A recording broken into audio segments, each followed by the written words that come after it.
Ladies and gentlemen of the internet and all you internet trolls out there, I come to you tonight from my hotel in Kansas City. And last time I was in Kansas City, this happened. I call this crisscrossing the corner. You know, tunneling is a crazy concept. There's no way a big leaguer swings at that. If this ball's 1-7, he absolutely crushes it. Boom, that's the breaking point. How did I get to this point, you might ask? This point right here. The story starts 5 days before when I was in Toronto, and I woke up on the morning of that start day and had the worst metrics on my daily metrics that I've ever collected. I was not prepared to pitch. Went out there, somehow woke myself up and pitched pretty well. Came back that night and did not sleep at all. Was trembling, was shivering, ended up in the shower like 5 or 6 times, crazy headache and sweats and all this different stuff. So I was really sick. Don't know what it was. Next 5 days, I got sent home from the field 3 or 4 of the days, and was not able to throw, work out. Like, I was sick as could be. I spent the time in my hotel room, and then I was supposed to pitch on this day. I woke up on this day. My morning metrics were worse than they were up in Toronto. And I said I was going to pitch anyway because I didn't want someone to have to cover my start, wear out the bullpen, stuff like that. I figured I could go out there and at least get us through 5 or 6 innings, give us a chance to win, and I would feel better after that. At this point in the game, I've given up 3 runs, and we're in the, I don't even know what inning it was, but I'm tired. Physically just tired. I'm not tired from pitching or anything like that. I'm pitching okay. My command isn't really there. But mainly it's just, I don't have energy physically. I don't have the same mental focus I had. I normally have. I don't have any of that going on. So this is the inning where it all unraveled, and this is what led to the snap. Gordon here gets a single. End up with a bat at bat here. 2-0. We get a ball lost in the sun. Now we got guy on second and third, nobody out. And get Soler up, make a couple good pitches. My curveball really abandoned me in this inning, which is the main problem. Would have been nice if that one would have gone my way. There's some curveballs abandoning me. Curveball abandoning me. Sword. And then we get a curveball that should be an out and just sneaks under my glove. I'm not happy and don't have energy to walk back to the mound. Normally in this situation, I'm getting super mad. There's a curveball that abandoned me way up in the zone. And then, unbelievable. Then I actually have a good at bat. I'm really mad usually in these situations and my stuff gets better, but I couldn't even kick in that competitiveness. That was a really good sequence, and I got some overlays here to show you what I'm talking about. And then the final one, throw a good curveball, get a ground ball, potentially for a double play. Here comes Tito. I snap. Yeet the ball. Freeman flinches. Lindor's like, "Are you kidding me, dude? What is that?" Tito's mad. I'm trying to explain. Obviously, there's no explaining there. Kicks me off the mound. Says, "I want to talk to you down below." And that is where we're at. So, what was I thinking in this moment? What happened? Here we go. I'm trying to go against Gordon. The report is normally you can get to his hands. That's kind of, he likes to hit balls that are out in this area. He likes to get extended and be able to get his barrel out here. But usually if you can get in on him, it's a good thing. So that's what I'm trying to do. And first pitch of the inning, it just ends up down and in. He handles that pitch pretty well. He can get to it. Didn't hit it too hard. Just flicks it out there for a hit. Next guy up is Dozier. Dozier's having a great year at this point. He's raking. So we go the first pitch, cutter, and I'm trying to go here with the cutter, so I miss like up here. So I miss by this much. And then the next pitch is a slider, and I'm trying to go in the zone, and I miss by that much. And then I'm trying to go with a fastball, basically up and away. I'm trying to throw this right at Berto's mask. And so I actually get the ball kind of where I was trying to go. And it's got some heat on it. It's 96.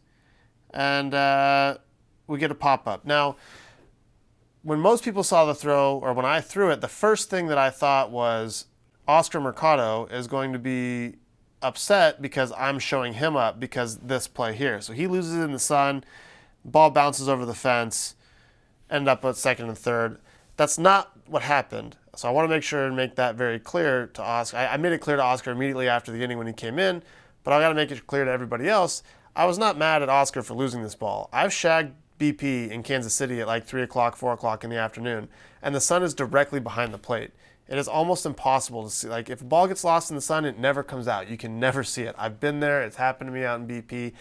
I have the option of just like covering up and hoping it doesn't hit me. He's trying to catch a ball in the middle of a big league game. So not Oscar's fault for this at all. He's got sunglasses on. You can see him right here. Sunglasses are on. He's done everything that he could possibly do to try to catch this ball and get it out of the sun. And it's just one of those things that happens in this inning where everything goes wrong. So that happens there. Now we get Soler.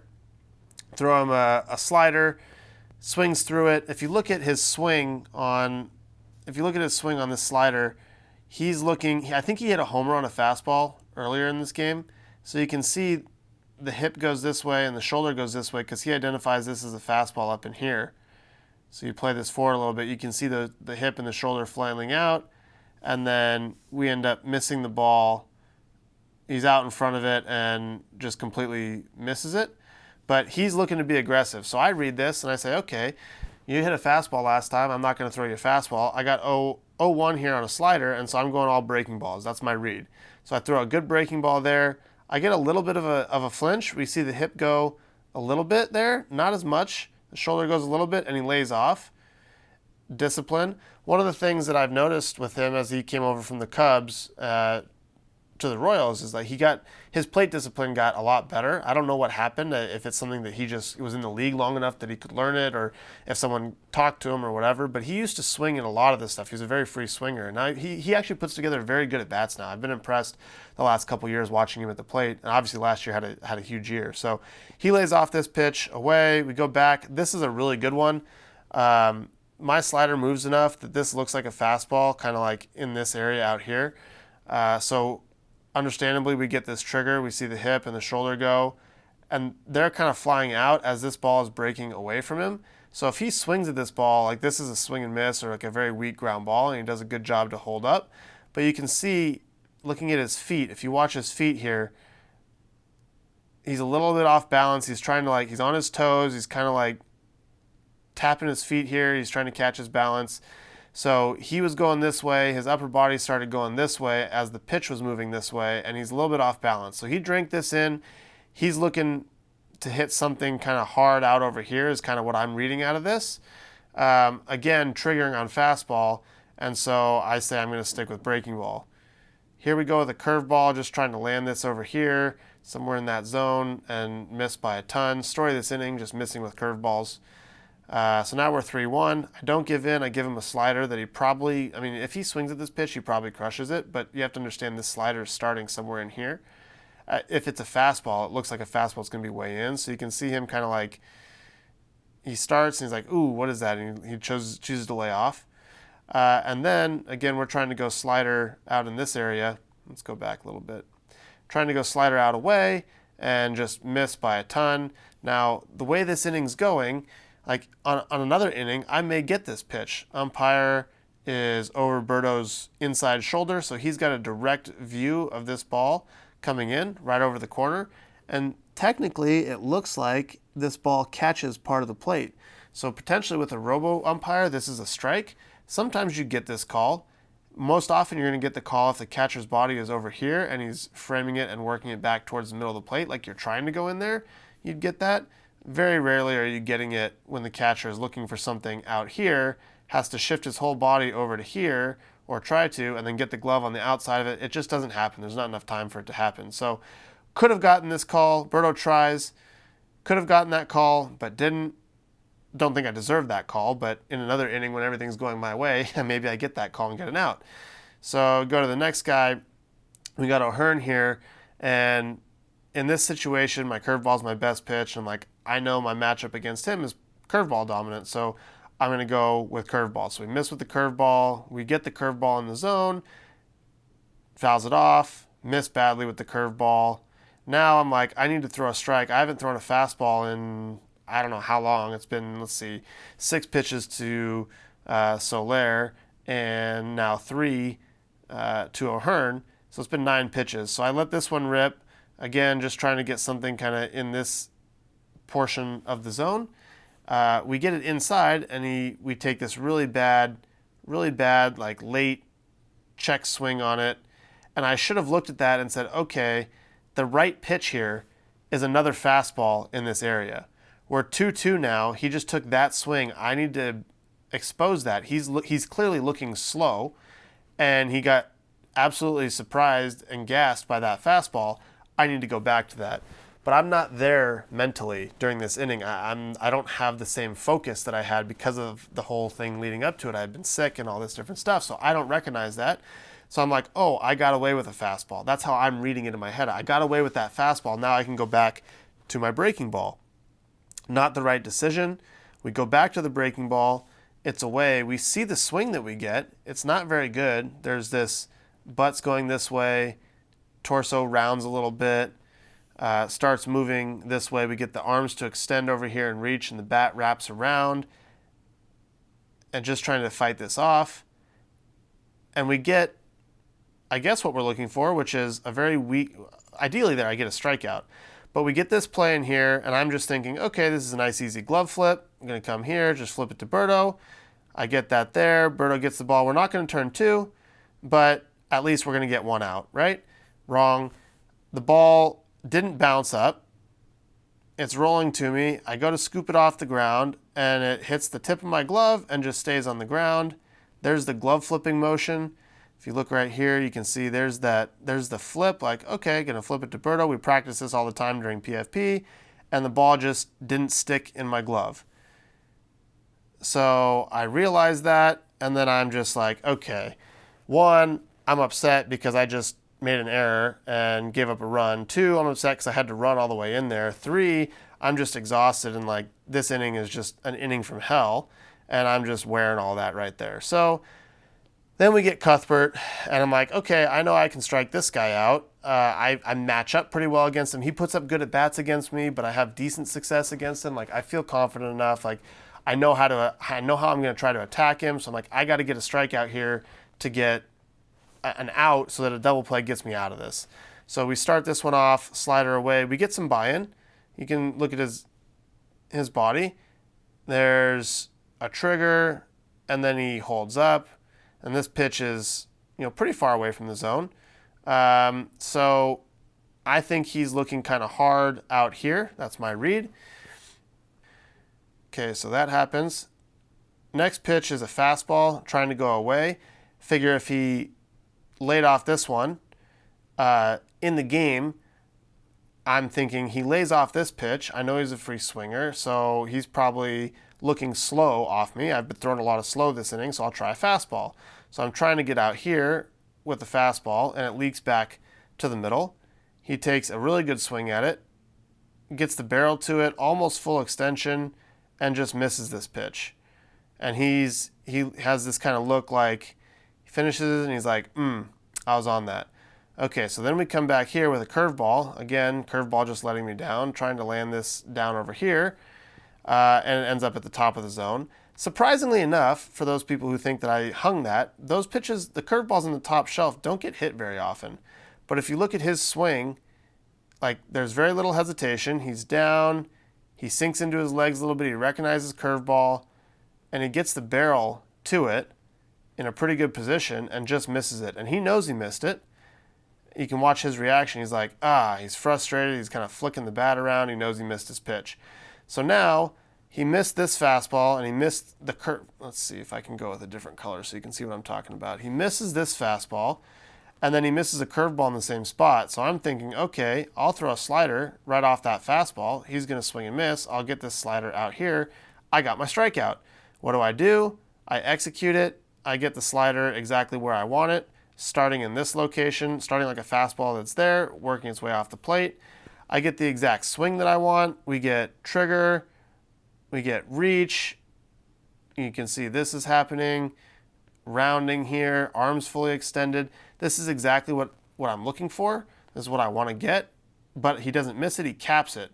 And just, I mean, look how close Freeman is. First off, if we look over here, Freeman is shifted. He's in a shift over here. So if you look at a traditional second baseman position, he'd be here. This is a very easy play. That now it's a question of like, do I drop it and try to turn two, or do I just catch it and we get to the next hitter? But Freeman's not playing here. He's over here in a shift. So he has to cover all of this distance. So this ball's in the air quite a while. And Freeman's covering all this distance trying to get there and lays out for it. And I mean, just maybe 6 inches that he can't get there. So again, instead of this being an out and getting on with the inning, now we give up the second run of the inning. This is the only good at bat where I executed everything almost exactly as I planned. So here we go. We got first pitch fastball away. We get a take. Slider, we get a swing. Try the slider again. Try the slider again, a little bit more off. And now we get the backdoor two seam. And this ball is on the outer third, and we get this reaction out of the hitter, like getting out of the way of it, and this surprises him. So why does this surprise him, and why did I say I executed this at bat perfectly when I missed with, or apparently missed with a couple sliders way out there? Well, I got some overlays. First thing to notice is where I drew his attention. Fastball here, slider, slider, slider, fastball starting out here, running back this way. So the entire at bat, I'm drawing his attention to look over here. And so in this, let's see where we're at here. There's a slider. There's the two seam. Okay. All right, pause, go back.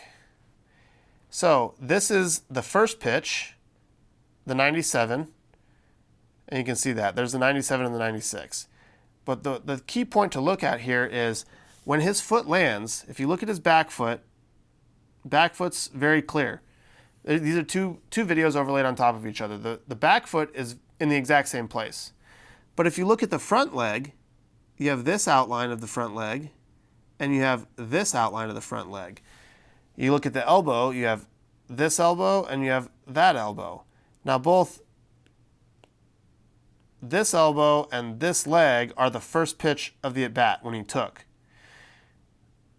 This one and this one are the last pitch that he takes. I think it's the sixth pitch of the at-bat that he takes. So the point here is he's leaning out this way with the torso. He's also now stepping more this way. You can see the foot. He's a half of maybe 6 inches, 5 inches, something like that. His feet stepping more inward towards the plate. So this entire at bat, I'm leading him to look out this way. And he's looked at slow. He saw one fastball that he took, and then he saw 3 sliders. One that he swung at, one that he laid off, one that he laid off. So now we come back with, let's see, actually this is the first fastball and the slider that he swings at. All right, so if you look at the way these things come out, same height, they're tracking the same, and then the slider goes away. Now they don't overlay perfectly because the frames are a little bit off, but both of these start kind of here. The fastball comes back a little bit for a strike. The slider goes the other way. So we get a looking strike on the fastball, and we get an 0-1 swing on a pitch that's this far from the plate because it tunneled really well. Now, this is the pitch that he lays off, the last pitch that he lays off, way over here, and the two seam that ends up in here. You can, again, take a look at this at the body, see how much more similar these steps are? Because by this time in the at-bat, I've led him looking over here. So the elbow's a lot more similar, the legs are a lot more similar, the back foot is still the same. All right, but if you look at these balls coming out, they're almost identical. And then the two seam, he lays off this one. He's looking slow. So he's looking for this two seam he's identifying as the slider, and he's looking for it to break away. So he's slow, and then it comes in hard and runs back to the plate, and he's almost reacting like this is inside, like he pulls his elbow back, but the ball's already in the catcher's glove by the time he pulls his elbow in and like jumps up out of the way. Because I drew his attention so much over here and so much slow that when something ran back this way, it just shocked him. So this is the only at bat this inning that I executed really well. Then we go first pitch curveball. get a poor swing on this one, and I throw another good one, or I throw a better one actually. This one's down below the zone. I get exactly what I'm looking for here, which is a ground ball. I barely miss this ball. I don't know how I miss it. And then instead of potentially now if Freeman happens to be over here where he was when the blooper went over this way, it's a double play. And if Freeman is where he's playing when the blooper goes over here, if he's here, if Freeman's in this spot when this happens, that's an out. And if Freeman is in this spot when this happens, it's a double play. But he was here for this one, and he was here for this one, and this is the nature of shifts, and not Freeman's fault by any means. And then this ball just, instead of going to someone, it's not hit very well. You watch it dribble off into the outfield, like, it's not hit that well. But it just goes to the perfect place. I miss it by a little bit, and this inning was just inches. I missed this ball by a little bit. I missed this one here with the glove flip by maybe an inch. The fly ball to center, the bloop over there, like just everything that could go wrong went wrong this inning. So this happens. I've now given up 4 runs this inning. I still only have 1 out. I've probably done enough to get, let's see, a fly ball to center that got lost, and so that's 1 out. Potentially could have gotten the Soler 3-2 call. So that's could potentially have been 2 outs. Then we go with the Cuthbert flare, could have been 3 outs. The dribbler, to me, could have been 4 outs. Then we get the strikeout, which is 5 outs. Then we get the ground ball that I missed by an inch on the mound that could have ended up being 2 outs. So that's either 6 or 7 outs, and I only get 1 of them. And so I'm just super frustrated in this moment with all the things that could have happened. I've now given up 4 runs, still only have an out. This game's just spiraling out of control. I'm like, I need some help today because I feel terrible, and I just need something to go my way, and nothing is going my way. I can't even get mad on the mound. That's what I was most upset about. Usually in those situations, I get mad and my stuff gets better, my execution gets better, and I'm able to strike someone out and get out of it, and I just could not strike anyone out. I couldn't execute pitches well enough consistently. My curveball really let me down, and I couldn't get mad, and I was so, I didn't feel competitive. I was just trying to execute pitches. I didn't feel like that rage to get out of it. So I'm super frustrated and just boiling. So then, here comes Tito. He's coming out to get me, and I'm like, I just snap, turn around, and just chuck it. Here's this view. We got Freeman over here. He sees me.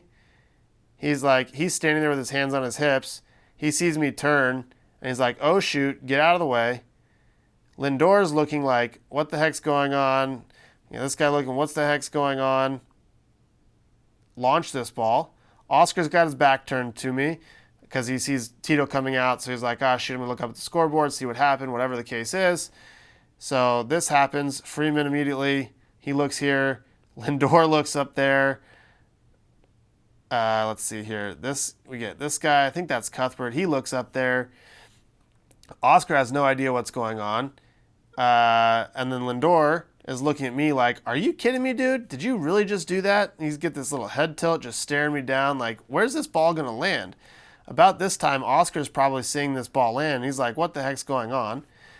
So here's Tito out here. And so the first thing that I think when I throw this ball, I launch it. I'm upset. Right now, I'm thinking to myself, oh, shoot, people are going to think that I'm showing up Oscar because of the fly ball that bounced over the fence out here that got lost in the sun. I'm like, that's not what I was doing at all. So I need to apologize to Oscar because that's not right for him. I'm not showing him up. Then I turn around and I see Tito come out, and I'm like, shoot. Now I'm showing up Tito because he was walking out. Now people are going to think that I'm upset with him for taking me out of the game, and that's not what I was thinking either. I was just so focused inside on what was going on in my head that I just snapped, and I didn't take into account the feelings of anybody else around me. So then I'm trying to tell Tito, hey, that's not about you. I'm trying to tell him that's not showing you up. I'm sorry. That's my fault. It's my bad. So that's me. Of course it's me. Who else would it be? I just threw the ball over center field. But in the moment, you're not thinking about that stuff. It's I messed up, and you say whatever you say. So he's not very happy. Obviously, as soon as he sees it, he's mad. So he's yelling at me. Here's me saying, that's my fault. That's my bad right there. And he says, I'm going to talk to you. I'm going to talk to you right over there. Meet me down under the dugout.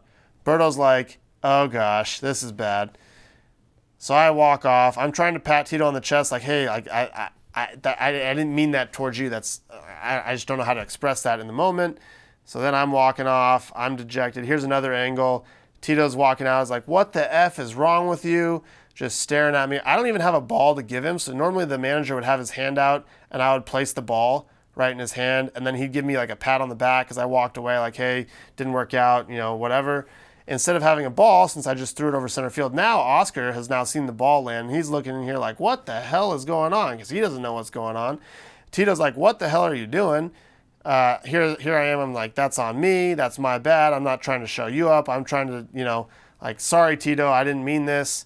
And then he's like, you're damn right it's your fault. He said, what the F are you doing? And then he says, hey, I'm gonna talk to you down under the dugout. You meet me right there. I'm like, yep, I understand. I messed up. After this, I walk off. I wait under the dugout. He comes in. He couldn't have been more than an inch from my face. Like it was to the point where like I couldn't even see the sides of his face, and it was just pure rage. It was like eyes and like nose and a little bit of mouth. That's all I could see. And like his hat, I couldn't see his hat. He was that close to my face, and just yelling at me, letting me know exactly how much I'd messed up. Which fair play to him for that. I absolutely deserved it. So that's the infamous throw. That's how we got there. That's what happened. That's what led to it. That's how I was feeling, what I was thinking, missed things that I missed in the game that I could have done better had I been more there mentally that day and all that stuff. Man, reliving that, being back in Kauffman, hopefully today's game that's going on, I guess when this is going to launch, I'm filming this on Tuesday night, but it's going to go live sometime on Wednesday. I'll probably be pitching when this goes live. So hopefully if you're watching right now, today's game that I'm in is going a lot better than this one went. But that's all for today. That's the Kauffman throw. That's me snapping. That's the last pitch I threw for the Indians. And we're back in Kauffman Stadium. So if you enjoyed this video, go ahead and leave me a comment. Let me know what you thought. Hit that subscribe button. It would sure help me out on my way to 100,000 subscribers. If you have any buddies who would like to watch us or who are wondering what happened that day or have snapped themselves, go ahead and send them this video so they know. Big leaguers snap too. And that's all I got. I'm going to get some sleep and get ready to pitch tomorrow. And I'll see you guys tomorrow for the Trevor Bauer Show.